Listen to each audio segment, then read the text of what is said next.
I hope everyone is all right. I am Jamarl Thomas. This is the Progressive Soapbox. Clearly, I am your host because no one else is going to intervene in us or in me doing up the news in this case. This one also is going to be relatively quick. I kind of want to get the small things out of the way first because there are heavier issues dealing with issues of war that the United States is involving itself in. Bolton has controlled the reins of the House, like I've told Garland this morning. Garland had made this point that President Trump has abdicated the throne of sorts and has given this stuff over to John Bolton. He said this a month ago, and this has turned out to be, to some degree, true. He's running it almost like a corporation where you're giving somebody a job, missing the point that John Bolton has objectives that go far beyond the basic, weapon that you're using him for. He has objectives of his own, some of those involving celebrating anti-Iran in the way that he said he was going to be doing. He's going to fight to the last dead son of this country, or wife, or woman of this country, or daughter. But nevertheless, that's another story. The one I want to get to today is polling. So I did the polling that was taking place in the UK, but there's also polling that's going on in the United States. Now, I have to be honest. I have been somewhat burned on this. Burn is maybe the wrong word. I've been made cynical by this. Why have I been made cynical by the polling process? Take a look at this. This was a polling that was conducted by CNN.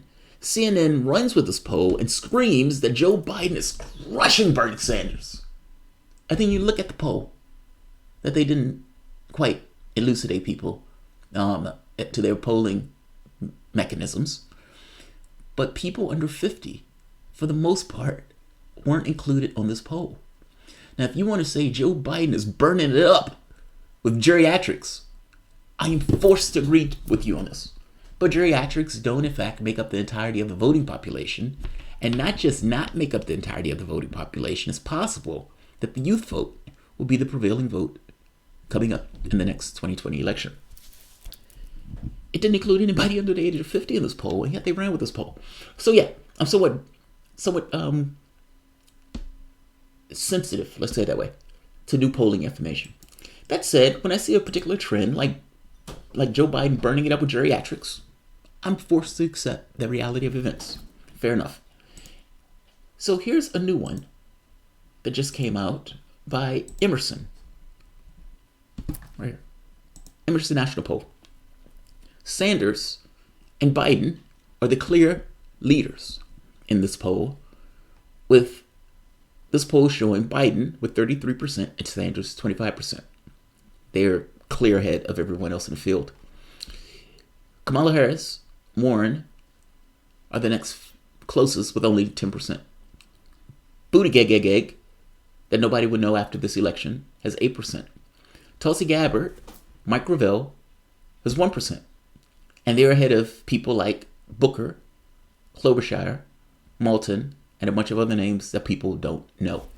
Shout out to Gravel for getting in placement in this. That's first point, because he hasn't had a huge amount of attention, and it's been almost a social media push to get Gravel on that debate stage. Shout out to Gravel. I'll be donating to him today. Tulsi Gabbard, Andrew Yang with 1%, edging in among names of people who, for the most part, has a much higher profile than him, so kudos to him. Gillibrand, Castro, and O'Rourke are also in the mix. All right. Now, the interesting part to this is I've made jokes before about Joe Biden's the elderly population loving Joe Biden.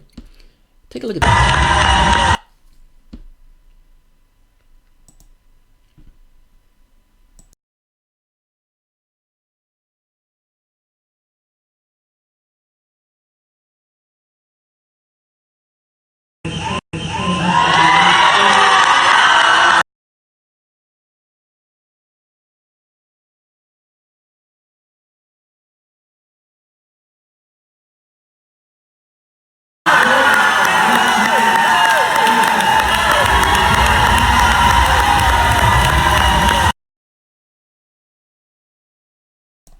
Now, there's nothing wrong with that. I just find that odd and funny for some reason. And take a look at this.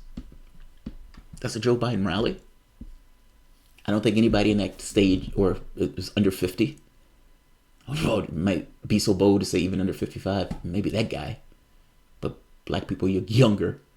Black don't crack. The guy could be 80 as far as I know. I'm pretty sure there are young people and old people in that crowd, however. There's a difference. There's a clear difference in enthusiasm. That doesn't get picked up in polling, especially when you're talking about the youth vote sometimes. And this is what I mean when I say there's a drastic difference in those things. Sanders currently leads Biden among the 18 to 29-year-olds by 41% to 11%. That is crushing. That's the youth vote. That's the future of our country.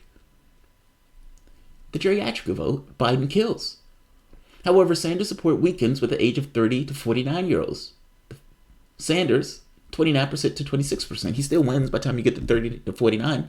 But when you hit 50 to 64, he falls off a cliff. Compared to Biden, who 42 to 19%. When you get to 50 to 69, by the time you get over 65, 52% to 7%. But of course, they know who Joe Biden is, right? They've seen him on TV all the time for the last 20, 30 years. That's an amazing thing. But you get a clear demarcation point in regards to support based on age. I find it to be fascinating. Now, in the matchups, Trump and Biden, Sanders and Biden, they're showing this to be equal. Now, I've said before that I don't think Biden is the strongest candidate here, and I think the support is going to weaken as the primary goes on. When asked what issue is most important to determine what they would support the president, the most common response, 27%, are economy and social issues and values, followed by Social Security, Medicare, healthcare, 14%, immigration, 10%. Well, of course, it's going to be Social Security at that point, because Biden's support is made up by mostly geriatrics. Assuming that those people will live to get to the election, and that's wrong. I shouldn't say that. And I had other jokes planned on that, like maybe this crowd is so small because they couldn't get the ambulance to bring people to the place, or that the strollers and the walkers weren't large enough to get through the doors. I had all sorts of jokes planned for this that I'm not going to go full in regards to my joking on this. But Biden's support, I strongly suspect, will weaken. You're going through a primary, and let me explain my reason why. So take a listen to this. I strongly suspect that Biden's support fossil fuel is not because of policy, but only because people know who Biden is from the standpoint of, well, he was under Obama's administration. I think the moment that you start going back, you start showing some of the stuff that Biden has said and supported over the years, and that Biden still supports, that support gets into problem areas. With a caveat, the Democratic primary voters were still willing to support Hillary Clinton if they thought she was quote-unquote more electable, whatever that means. Will Biden also fit into that category? I suspect to some degrees, yes. There will be a group of supporters that in their heads, electability demands that they elect Biden, even though they may say they may agree with more so the policies of Sanders. That war that was fought in 2016 to some degree is going to get its fullest expression now. This is not a situation where one of the candidates is running thinking that they're going to give way to the other candidate when the other person walks through and wins. This is a situation where he, Sanders, full well believes that this is my time to win and I have the opportunity to change this country, versus the corporate candidate. This is a replay of 2016, with the difference being that this time, the guy who didn't think he could win in 2016 fully believes it's his turn. I love that. I love it. His turn. The oil industry makes billions of profits while they destroy the planet. Wall Street makes profits and they're trying. Whether or not Biden is a progressive candidate. And I love this because the battle lines are drawn here. He giggles and he makes his point. My issue is this.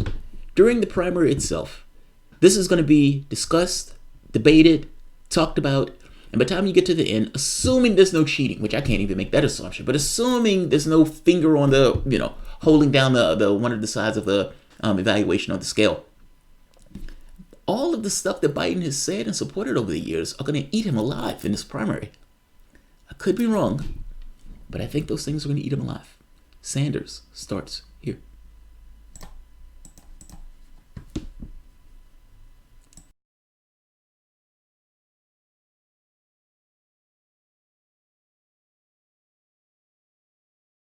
I think there is a profound anger at corporate greed. Pharmaceutical companies make billions in profits, and 1 out of 5 Americans cannot afford the medicine they need.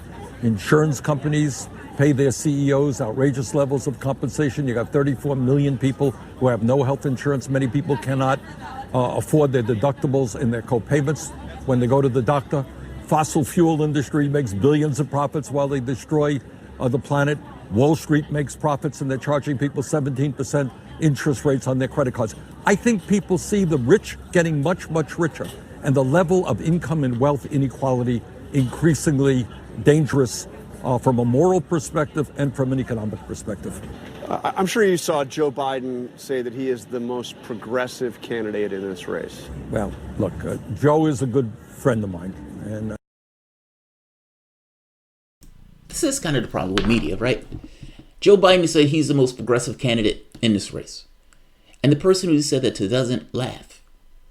They don't laugh. How do you not laugh? How do you not even say, well, Joe, what is the criteria by which you're using the term progressive? Please explain that to us so at the very least we have the scale of your mental dementia. But let's hear Sanders laugh and make his point. And this point is going to be made on stage after stage after stage after stage after stage. And every debate stage that he gets onto, every host that talks to him, this very specific argument is going to be made to a Democratic base that has moved far to the left, especially from the standpoint of any notion of Joe Biden having a chance. Joe Biden's chance was back in 2016, not now. I'm not here to attack Joe. Joe voted for the war in Iraq. I led the effort against it. Joe voted for NAFTA and permanent normal trade relations, trade agreements with China. I led the effort against that. Joe voted for the deregulation of Wall Street. I voted against that. I think if you look at Joe's record and you look at my record, I don't think there's much question about who's more.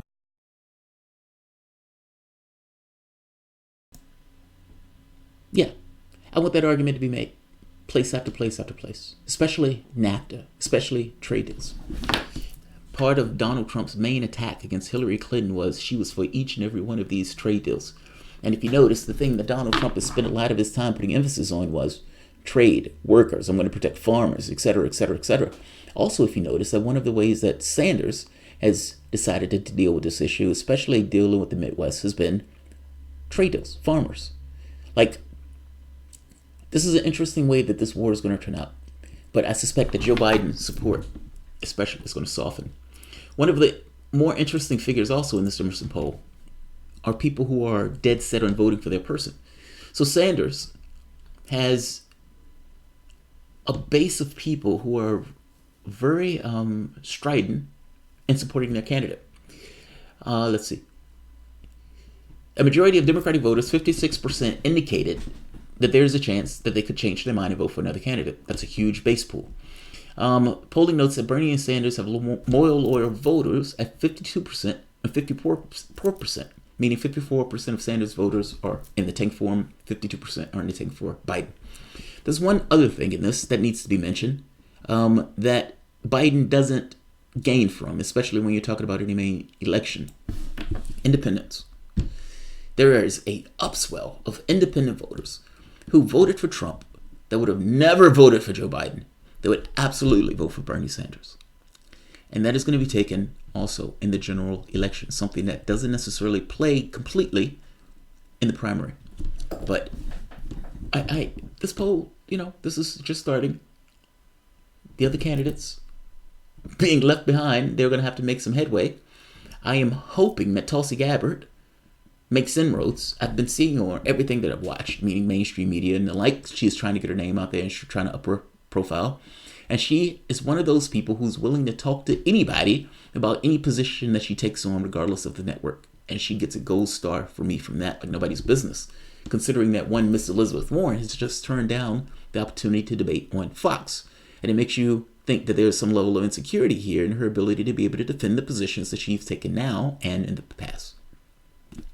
That does not get a gold star for me. That comes across as weakness. I don't care what her excuse is. It comes across as weakness. So I am going to end this. Manny. Thank you, Manny. I appreciate it. Also, shout out to Can't Prosecute Harris. Wait, you're telling me that Can't Prosecute Harris doesn't understand something that she should be fighting for? No, way. I missed that one in the very first one, but I read it in the last two because I don't want people to think I miss it. And Donald Smead, thank you for covering this.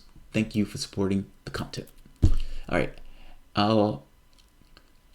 Rob Illinois, check out the Al Sharpton video with Bernie calling out bullshit polls and laughing when Al Sharpton brought up Joe being the most progressive. I will definitely look that up. And, there's a certain sadness to this, right? The Black Miss Leadership class, I think is what's his name calls them, what Glenn Ford calls them. These groups that are tethered to the Democratic Party, even though they're supposed to be saying they're in the interest of blacks. So, yeah, that should be a fascinating thing to watch. Manny, will you be covering Tulsi Joe Rogan interview? The only thing with Joe Rogan interviews, they're so long. They're like 3-hour interviews. And they talk about some of everything. I will be covering parts that come up. Yes. In fact, let me write that down. I knew they were getting together. She sent out a news blast. So I'll check it out. And if something comes up, then yeah. But Joe Rogan, he asks some of everything. But right there, she can go on Joe Rogan and talk to Joe Rogan for 3 hours and have no idea what Joe Rogan is going to ask, bring up, talk about, everything from politics and beyond. And she is still willing to sit down there and have that conversation with him. That is mind-blowing. And she should get so much credit for that because not many candidates will or can do that. What's her name? Won't even go on Fox News. So let's put her in context. Joker J. Biden is Sanders' friend like Stalin was to Germany. I don't think they're friends. Yeah, oh, right, because he says he's my friend Joe. Yeah. But I guess you could say in the same way that the guy that I should be, the interviewer should be like, come on, Joe. Goddamn well that you're not the most progressive. Let's be honest at the very least with the very basics of things. That if you're going to tell me that, then it means right off the bat you're going to lie to me. First point. But an argument can be made at the very least. There's nothing to show that Sanders and Biden aren't friends. They just have ideological differences. But in Joe Biden's case, that's something that's empirical, where you could look at the world and say, this is nonsense. It's one thing if in your head you think you're progressive, but then that again goes to my secondary question of what do you mean by progressive? Explain what do you mean in a policy sense by progressive, because otherwise that's the only way I can measure up what you're telling me with the wider world. I can tell you that what people call progressive has nothing to do with the shit that you've done in your career. Just saying, if you're going to lie to my face, let's just acknowledge that you're lying to my face. Slow news day. You sit through Alex Jones on Rogan for the same reason you slow down for 16 miles on the freeway. Right. It's like, it's going to be a shit show. Like on that show, they looked stoned off their ass on that show. They were having such a good time. I loved it. Yeah, that was a fuck fest, to say the least. Degrees in Defiance. How could you be friends with someone who despises everything you stand for and push for? Someone who has done the corporate opposite of what you're trying to accomplish. Degrees in Accomplish. I know where you're going with this, and fair enough. There's something to be said about people being able to interact in a cordial way. I detest everything you stand for, but in the way that we interact with each other, at the very least, I am not going to throw a punch at you or spit in your drink. That's the way I take, being cordial, the friend stuff. In Congress, they have to call it like right honorable gentlemen and all this other stuff. They do this. So at the very least, you can have political difference with somebody and be cordial to him. Your point is the guy is utterly detestable. Just because he's acting nice doesn't necessarily make him utterly detestable. That is true. Just from the standpoint of us as human beings interacting with one another, though. Just kind of the way it goes. But I understand your point. It's fair. Berman 23, he came at Over first, so he feels bad attacking him. That's what Jamal said. Oh, you're talking about Progressive Voice. Yeah, I gotta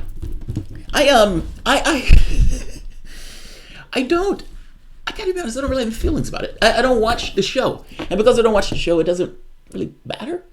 Also, she's right. I went after him first, and I was being a dick to him. So, let me get a shot soon. I don't really have any feelings about it.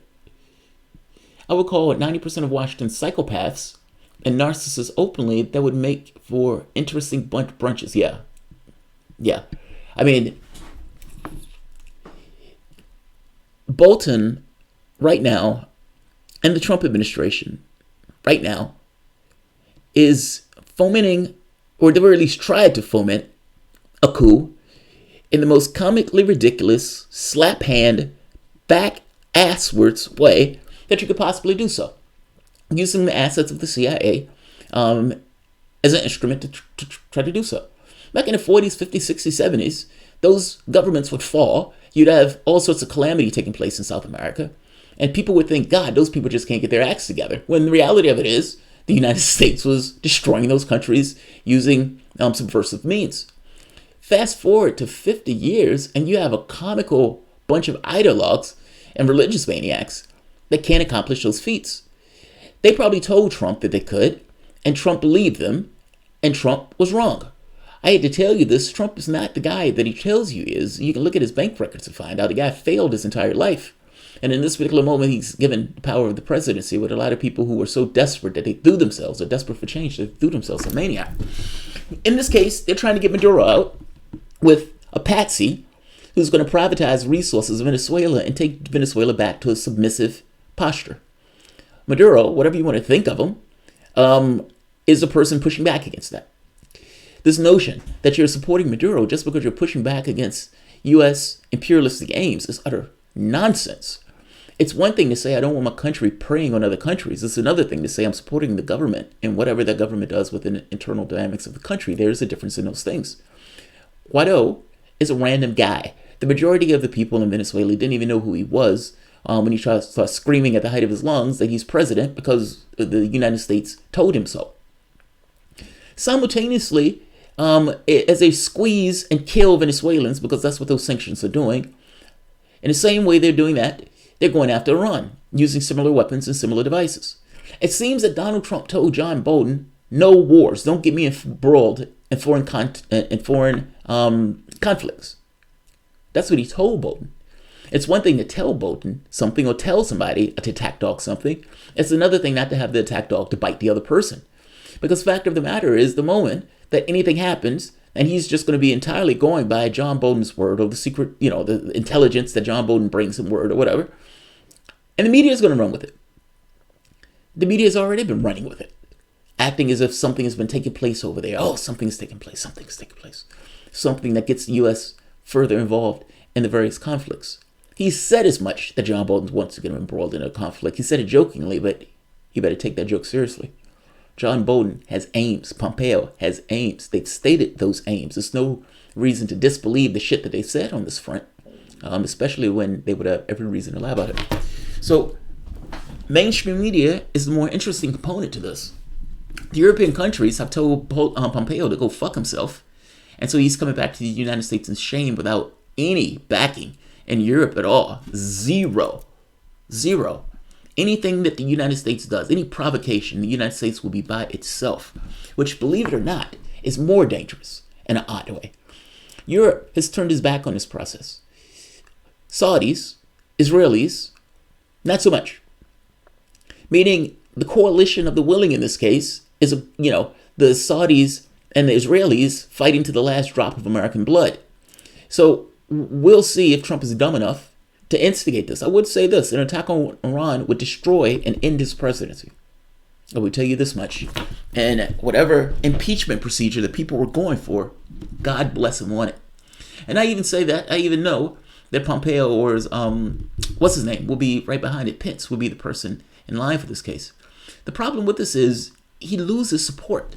Like, this notion that he gets in office and he's supposed to be some more of a peacenik, that was the thing, I think, that for the most part, at least from the standpoint of lefties, where he wasn't utterly detestable, or he wasn't necessarily what the Democrats said he was, since they were the party that was pushing for this kind of hostile aggression towards Russia. Russia is entirely against the provocation in Iran. China is entirely against the provocation in Iran. Europe is entirely against the provocation in Iran. You look around and you look at your allies, the group who just beheaded 30-something people, including children, some of which just because of social media posting. Who are your friends? Who are your goddamn friends? All right. I'm going to end this. Let me make sure. Streamlabs. All right, guys. If you guys enjoy the content, you find yourself coming back here often, please consider sharing, liking, and supporting through PayPal or Patreon. Thanks all. I see you in a few for, I guess, some of the heavy. Yeah, that's one more. Yeah, there's one more. I'll do it in another video. Thanks all.